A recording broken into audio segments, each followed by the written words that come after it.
నిన్ను పండబెట్టి దెంగేటోళ్ళు లేక ఇట్ట బతికేవే. నిన్ను పండబెట్టి దెంగేటోళ్ళు లేకనే ఇట్ట తయారయ్యావే. ఇంట్లో సుఖం లేదు లంజా, యూట్యూబ్లో సుఖం లేదు నీకు. అర్థమైందా? ఇంట్లో సుఖం లేదు, యూట్యూబ్లో కూడా సుఖం లేదు నీకు. ఎట్ట బతుకుతున్నావే నీ అమ్మ జాతి కుత్తం దెంగ? ఎట్ట బతుకుతున్నావు చెప్పు? సుఖం లేకపోతే ఆ పూకు కుతి తీరేదట, ఆ పూకు రసాలు బయటకు పోయేదట. సో ఇప్పుడు ఆ తిప్పలన్నీ ఇక్కడ యూట్యూబ్లో తెరుచుకుంటున్నావు. ఆ మాణిక్ భాషా గారితోటి, ఆ జానీ గారితోటి, ఆ సుజ్జో బొజ్జో ఏదో ఐడియాలు ఉంటాయి కదా, వాటితో తీర్చుకుంటా ఉండవు నీ అమ్మని దెంగ.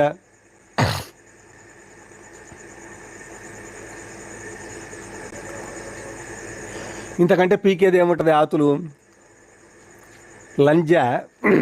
అసలు నేను రేపు ఆదివారంలోపు కేసు పెడతాను అని చెప్పిన మాట ఒక్క మాట రేపు చూపివే లంజా నువ్వు. అట్లని నీ మీద ఏం కామగలేంలే ఉసై, నీకు అర్థం కావట్లా. అట్లని కామగా ఏం లేము.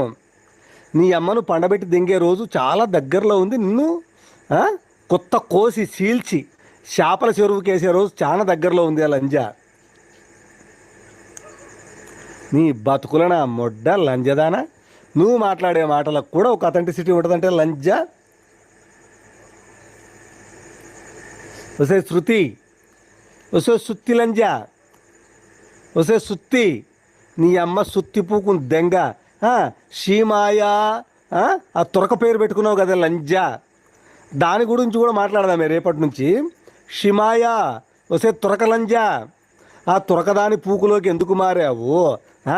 ఈ హిందువు నుంచి తురకదానికి ఎందుకు మారావు? నీ అమ్మ పూకుని ఎవడు పండబెట్టి దెంగుతుంటే దాంట్లోకి మారావు. అన్నీ వస్తాయా లంజాంగ రేపటి నుంచి. ఇదన్నా చెప్పవే నీ తురక పూకు కొత్తని దెంగ. ఇదిగో ఎవరైనా ముస్లిమ్స్ ఉంటే వాళ్ళ మనోభావాలు దెబ్బతింటే మడిసి గొద్దలో పెట్టుకోండి, నాకు సంబంధం లేదు. ఈ తురక పూకు లంజా ఇది ఒక ముసిలి పూకు తురకొని తగులుకొని వాడి మొడ్డ గుడుస్తూ వాడి పేరు పెట్టుకుంది. ఆ పేరు రేపు నేను బయట పెట్టబోతున్నాను. షీమాయ పూకు అని చెప్పి, షేమాయ, షీమాయ మొడ్డ, దానికి ఇంకా సర్నేమ్ ఉంటుంది ఒకటి, అది కూడా పెడతాను.